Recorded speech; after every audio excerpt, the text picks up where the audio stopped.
You can't raise white children in overdeveloped countries to feel proud of their heritage and to not question your authority if they know the truth about that history.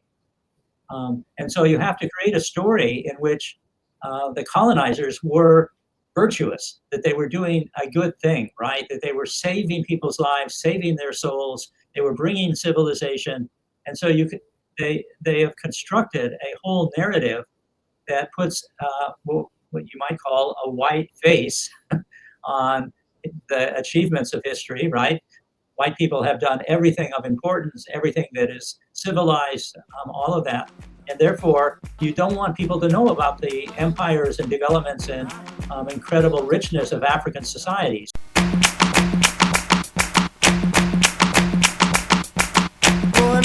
Get your hands up, stand up. Detroit, New York, stand up. LA, Atlanta, stand up. Nigeria, Ghana, stand up. South Africa, hey. Okay, good day, everyone. Thank you so much for joining us today. This is a special episode today as we interview. This is the first interview of an author. His name is Paul Kivel. Paul Kivel is an educator. He's an activist. He's an author that's written several books. The one that we will be focusing today on is Uprooting Racism.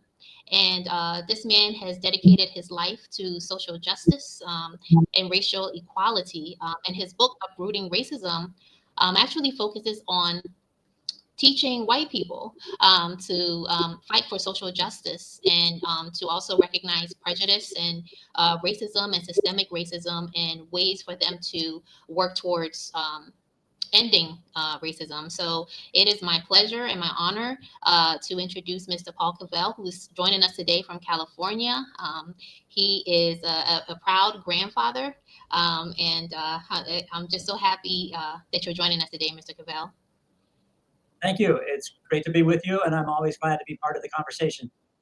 So like I mentioned to you previously in our other discussions, I recently relocated to Ghana, West Africa, and my daughter, she's 9 years old and she started school here. And most of the curriculum now is based on an international curriculum.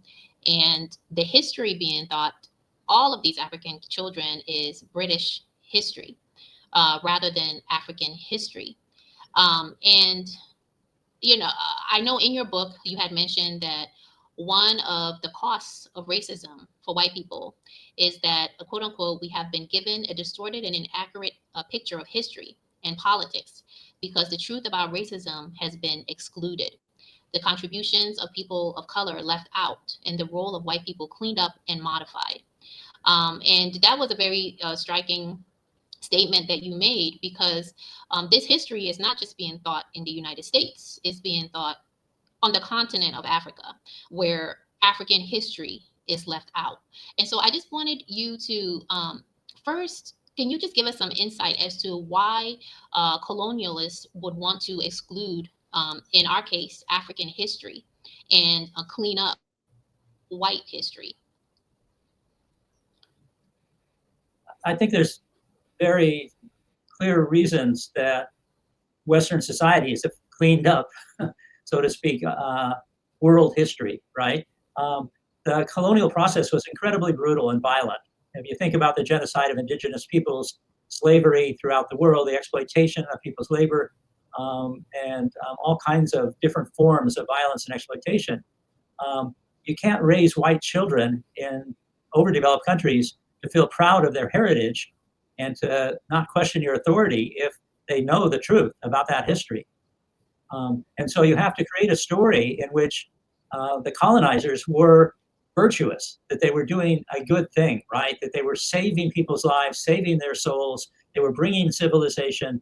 And so they have constructed a whole narrative that puts what you might call a white face on the achievements of history, right? White people have done everything of importance, everything that is civilized, all of that.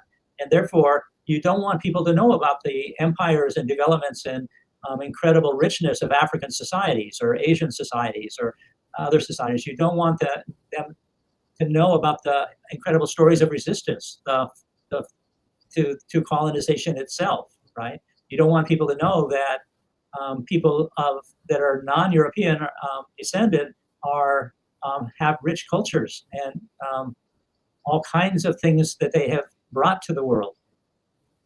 So you have to constrict people's thinking, and you see this in U.S. schools, you see this in European schools, but then you see it in colonial countries because people in colonial former colonized countries want their young people to be successful, and the only standards they can see for that are to be like the conquerors, right?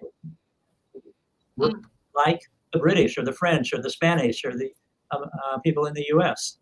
And so the whole destruction of former colonies' educational systems and structures and cultures, um, and the holding up for praise and virtue of white ones means that you see reproduce basically this colonial pattern today in schools throughout the world. mm.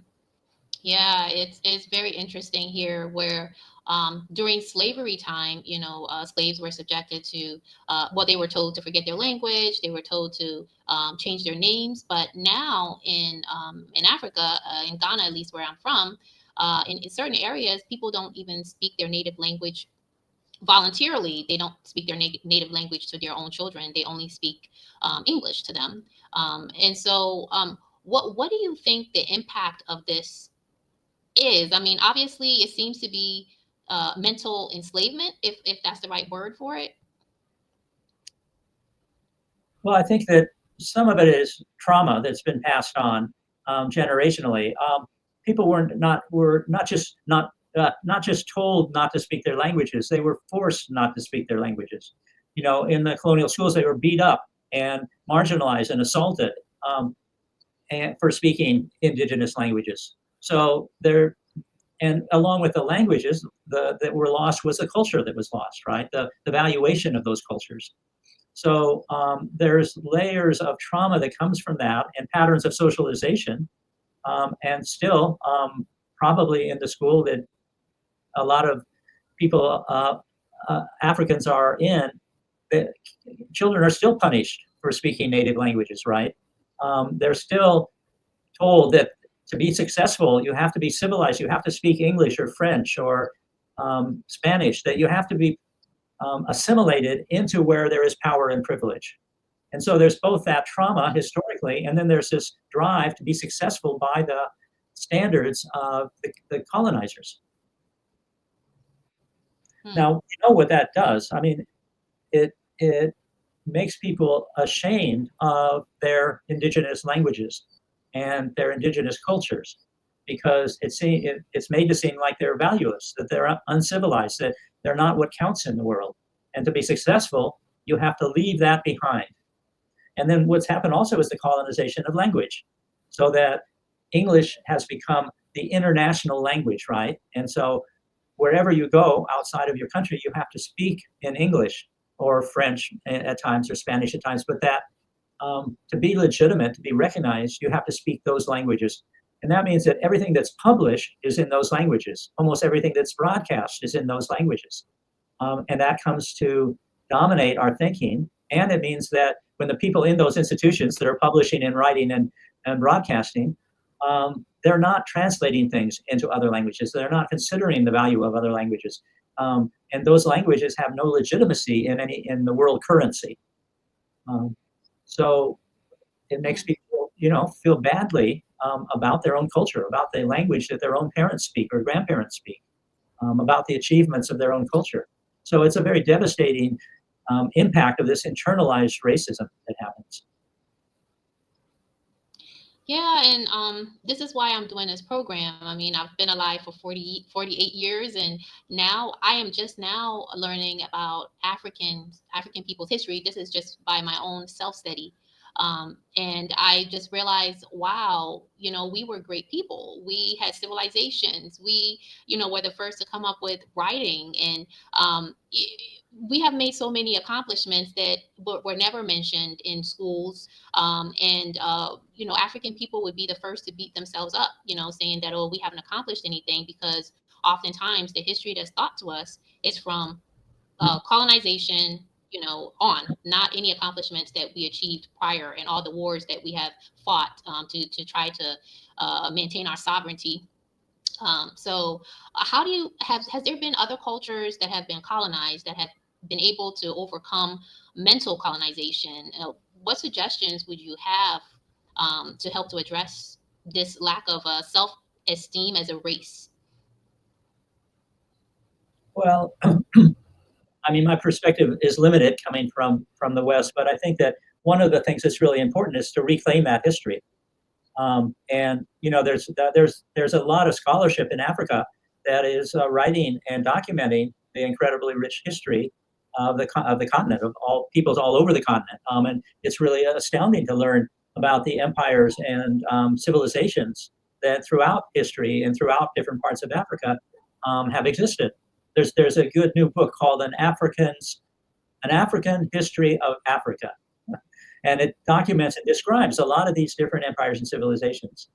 But the other piece of that is not just reclaiming that history, but realizing that that whole version of history about empires and civilizations is a European concept, and it documents the rich and powerful of different societies and not the common lives of people in those societies. So we read about the kings and queens of England and the tremendous wealth and power they had, but we don't read about the exploitation that they committed against their own people as well as other people to accumulate that wealth and power, and what was the lives and contributions of everyday people in those countries. So in reclaiming African history, we also have to reclaim the everyday lives of people living in different ways all over the continent, surviving for long periods of time in peace, and doing all kinds of interesting and creative cultural and other forms of development, and not just buy into a European or colonial understanding of what history is.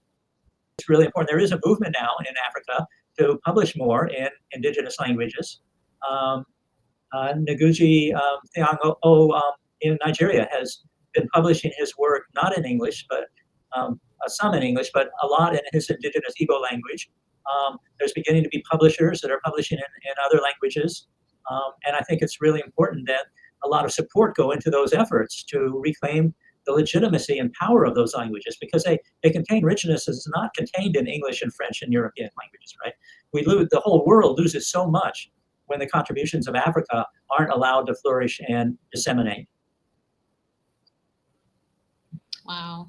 Yeah, that is so true. And, my prayer is that with time and education and programs like this, that people will they say that Africa is almost in an inertia, like there's some kind of a sleep going on, and we don't realize that somehow we have allowed the West to dictate to us who we are.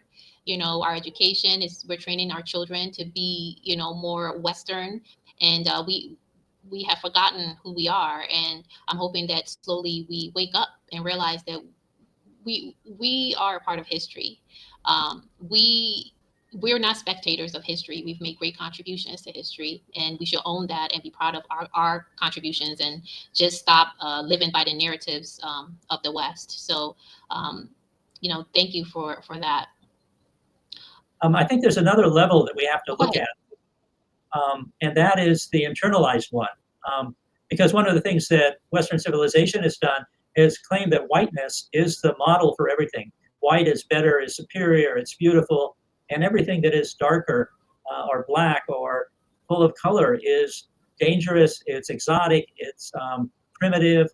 And when you grow up in a society in which that is the dominant value, you begin to internalize it and think about your own body, your own feelings, and you internalize it and get socialized into, like through the schools that you were talking about, into this feeling that I need to make myself lighter or whiter, or I need to, even Christianity has been whitened. Jesus, over the centuries, became lighter and lighter and more and blue-eyed and blonde. And we know he was a working class Arab in the Middle East, and looked nothing like the pictures we see today of Jesus, right? So it's we have to reclaim that pride in our own cultures, but also in our own bodies, and pride in our own spiritual traditions, and really it's both personal inner work, but it's also collective work to reclaim what is naturally, not a Western Western civilization, in quotes, way of looking at the world. Thank you for watching.